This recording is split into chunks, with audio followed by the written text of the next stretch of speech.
Hey all, and welcome back to another video. I know it's been like, I don't know, probably 6 months since I posted last. And I know this video is incredibly late because, I was going to record this in October of 2023. And it is now September 29th, 2024. Which, I'm just going to call this video a 2 years later review of the Canon T7. Because, yeah, that's more or less what it is now. So, as the title says, I've had this camera since October 29th, 19th. I don't know. I'll pop up the date I got this on the video right now in editing, but this is not only going to be a review of the camera itself, the 18 to 55 millimeter lens, and the 75 to 300 millimeter lens, but I'm also going to go over the spare lenses I have, because I do have two other lenses that I got with this camera that made it work a lot better than the 18 to 55 millimeter and the 75 to 300 millimeter.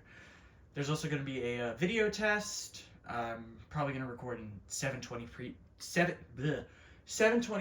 60 frames a second because I like that more than the 1080p 30, but I might do 1080p 30 and just like upscale it or something. I don't know yet. I guess we'll figure it out as it goes. So anyways, let's get a little closer and let's dig in. Alright, so this is kind of an offset filming location for me. I am recording out in the hallway in front of my bedroom instead of in my bedroom because I don't feel like ripping up my bedroom to find a filming location, and this is just as good. So, I'm going to go into the body first.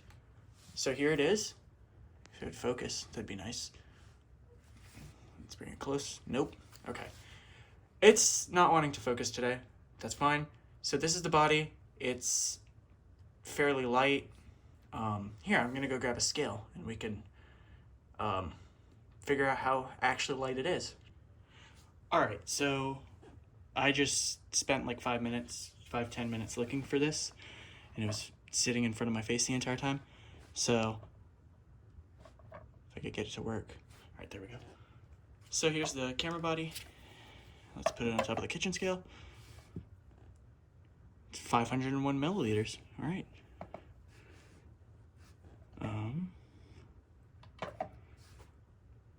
496 grams. 497. It's making up its mind. I don't think it will. But, anyways, it's not an incredibly heavy camera. Body itself. You put the telephoto lens on it and it gets pretty damn heavy. So, anyways, what do I think of the camera so far? I do really love it, but sometimes I kind of do wish I would have picked a different body, because I personally, take action shots more so. I don't know if I have them on my camera or not right now. No, I don't.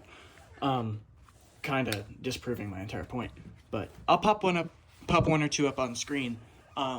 I live in Virginia Beach, and I go see the air show every year. And then I also go to my siblings' sports games, stuff like that. So I do take a lot of like fast-moving photos. And for this camera, it shoots at a maximum of 3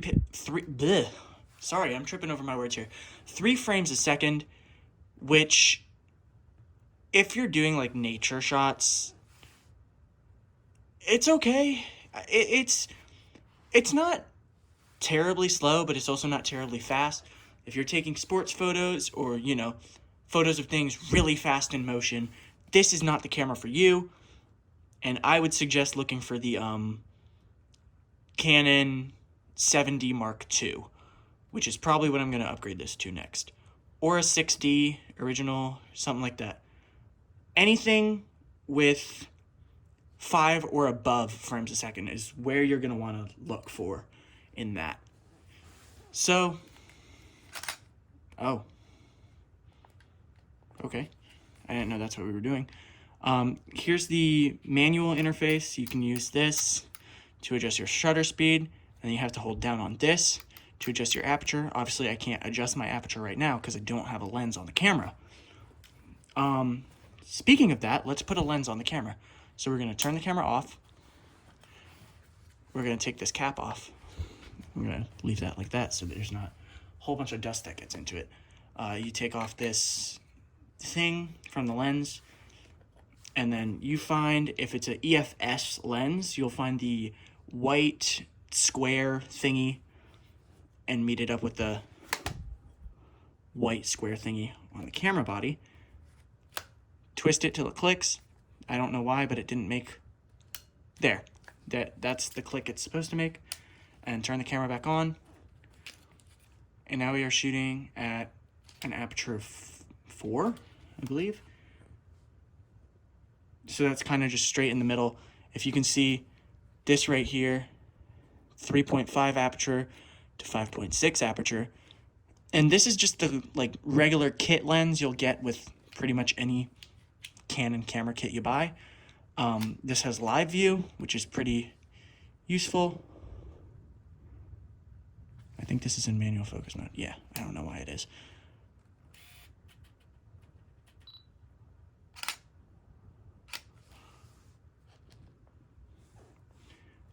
That's a pretty good photo for not adjusting any of the settings. And then we could use the flash.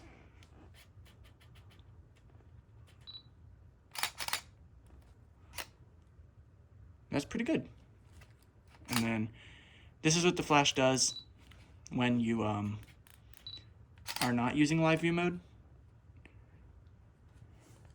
And personally, my preference is that I don't really like to use live view mode. I do like seeing what I'm taking a photo of before I take it, but that's also what this, and I don't know if I could get the camera to really, oh wait, there we go. Hold on. Oh, perfect.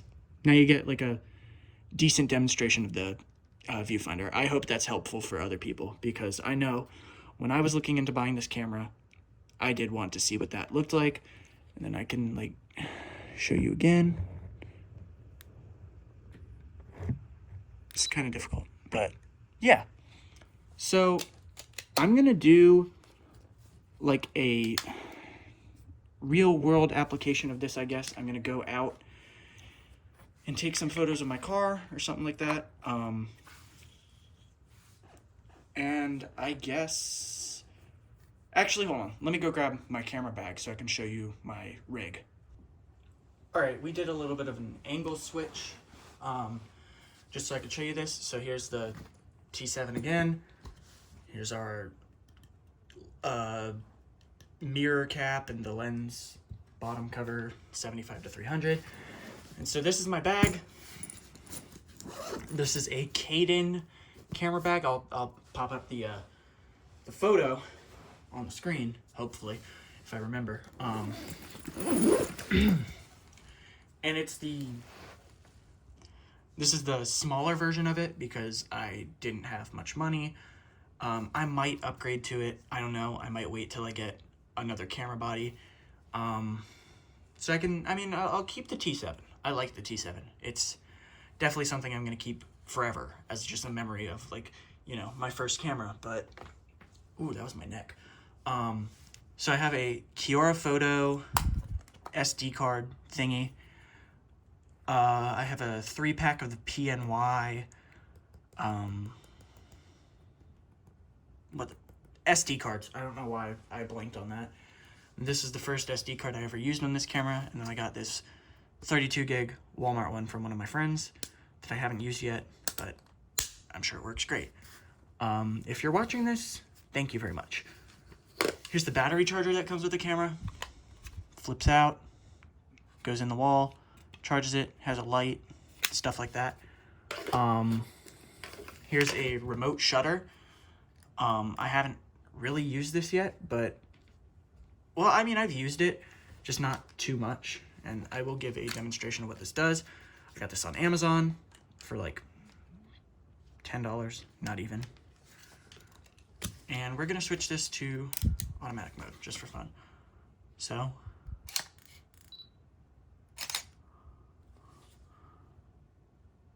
there's my door cover, there's my computer. We can zoom in a little on the camera. If I can angle my tripod correctly. Let you see inside the viewfinder while I do this.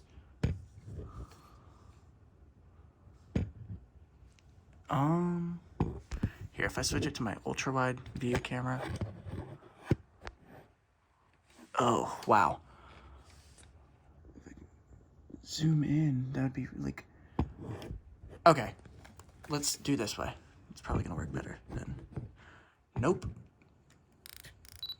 Yeah, okay. I'm not having as much luck, but we can zoom in, and I'll peek my head through. There we go. And this is really neat. Like, if I do like a photo shoot or something, you know, we can just, oh.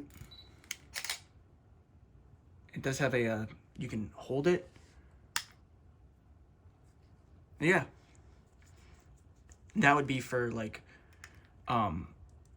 shutter shots, or, geez, I'm like tripping over my words right here. But that would be for, like that. And it'll tell you probably, camera is busy, please wait. Yep, there you go. But that is pretty handy. Oh, see? This is what I was talking about with the buffer being only 10 photos. It's 10 photos on a good day, if you're lucky, if you have the shutter speed proper, stuff like that. But it fills really fast, and then it takes ages to record to the SD card because, oh, I'm still pointing up. My bad. It takes quite a while to record to the SD card, and it's just a little bit of a pain in the butt, which is, you know, unfortunate, but what can we do? And that is where I would recommend the 7D Mark II, something like that. Here is, a lot of people call this the pancake lens. You've probably heard it be called the pancake lens before, but this is the 24mm EFS step motor lens. I absolutely adore this lens. This is one of my favorite lenses. This is very, very versatile. It's a wide angle lens for, you can capture pretty much anything. And honestly, I prefer this over the 18 to 55mm. Even though there's the 18mm option, this is better. It's a pancake lens, aka a static lens, which means it does not zoom in or out. And I'll put all of these product links in the description, so if you want to, you know, go all out, feel free to. And so I'm actually going to put this lens on the camera so you can have a look for what it looks like on the camera. So I'm going to cut. And here's what it looks like on the camera. Very lightweight. And if we turn it on, let's go into live view mode. You can see it is a wider angle. And what I do like about static lenses is that because there's no zoom, there's more ability to focus, or like they focus more on the crispness, if that's the word I'm trying to say. They focus more on the quality of the lens, like the aperture, the glass on the lens. Obviously, this is a cheaper lens, but it's still a great lens. If you're looking to buy another lens, this is probably something you should go with first. And then everybody's heard of this one. If you've done probably any research into DSLR cameras, you have heard of the Nifty 50. This is the EFS 50, or nope, I apologize. This is the EF 50mm. You can tell if it's a EF or an EFS by, first of all, the text. And I mean, I would hope you would know if you're buying a different type of lens. So this is a full frame lens. This is, by the way, I didn't mention this. This is a crop sensor camera. It is a 1.6 times crop, and it's that makes it so if you're using a full frame lens, it's kind of zoomed in, which is a little unfortunate, but it is also kind of handy. Just because this is more a lens for portraits, and I don't really want to post any portraits that I've taken because I want to protect the privacy of others, but it is an amazing lens for bokeh, which is that background blur. I'll put like a Wikipedia image up on the screen for it, but this is what we're going to do the real world test with. So let's switch the lens and let's go for a drive, I guess. We will be back.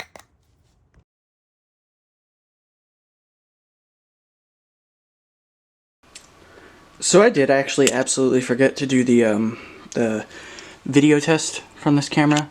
So here's my kitty, one of them at least.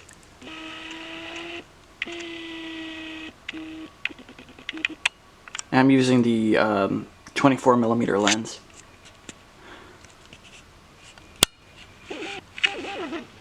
He's not too thrilled that I'm in his face, but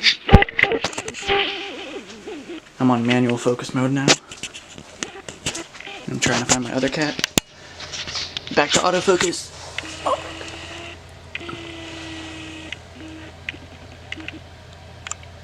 Hi, kid.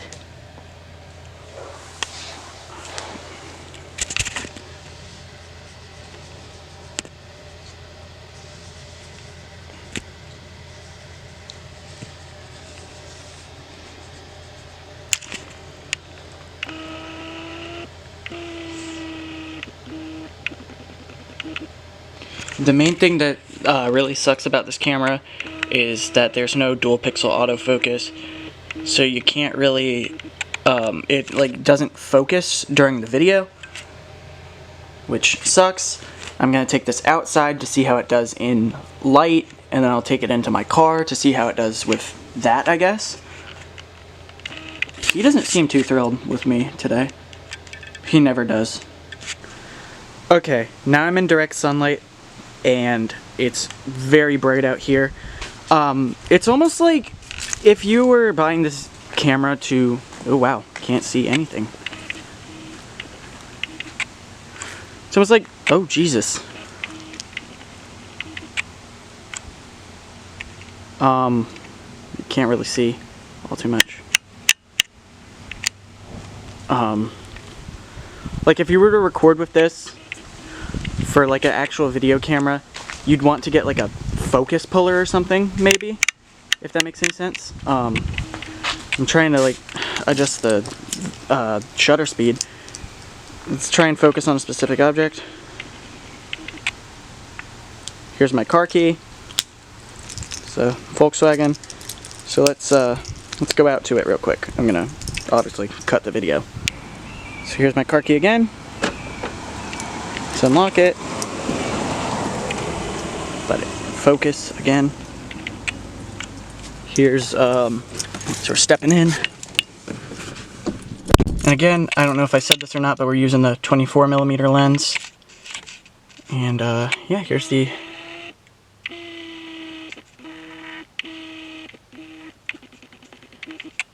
inside of the vehicle.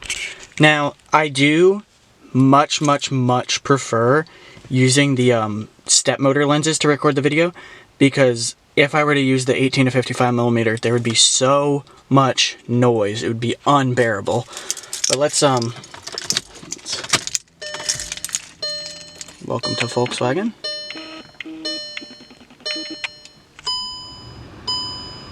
And there goes the air conditioning. We have a, obviously if it would focus, thing. There's a house key in there, so I'm not gonna put that on YouTube. And then we also have what I love the most about this car, sunroof.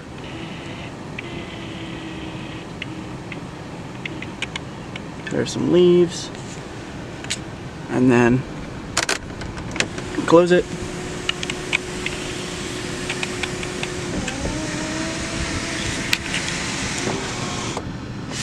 Yeah.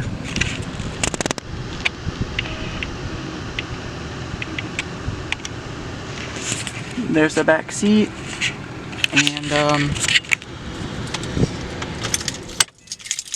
yeah, that's pretty much it. We are ready to go. So if you've been on my channel for literally any amount of time, you've seen this lake before. I haven't been back here in ages, and that's not a really good sign. That, oh, hold on, I forgot how to work my phone. That's new, never seen that before, but you get the 50mm lens on here. I've got my car parked behind us. I'm not gonna show that for privacy reasons, because there's a street sign pretty much right here. There's a trailhead, and yeah, this place kind of got ripped up a little bit by the remnants of Hurricane Helene that we got. And I'm assuming that's probably what happened to this dock right here, but you never know with the people that live in this area. So I'm gonna take a couple photos of the lake, and I'm gonna take a couple photos of my car, and we'll be back in the makeshift studio, as I would like to call it. So we are back in the makeshift studio, and now that our real world test thing is done, I do have some photos to edit, because I do want to blur out my license plate and stuff like that. But we made it back in one piece, and the drive was very nice. It's not that it was really far, but you will get to see how the 50mm lens performs. I didn't change it out for any other lenses because I didn't feel like it, because yeah. Oh, okay, I do actually have some like interior photos of my car. There's a little thing I have on my dashboard, and then there's the street. I would like if this would focus properly. But yeah, so I'm gonna go edit some photos, and we will switch to a little voiceover, I guess. If I decide not to do that, which I'll pop up a little text thing on the screen right now, whether or not I decide to do that, because editing is a pain in the ass. But yeah, see you in a second. And if not, I hope you all enjoyed this video, and roll the credits, I guess.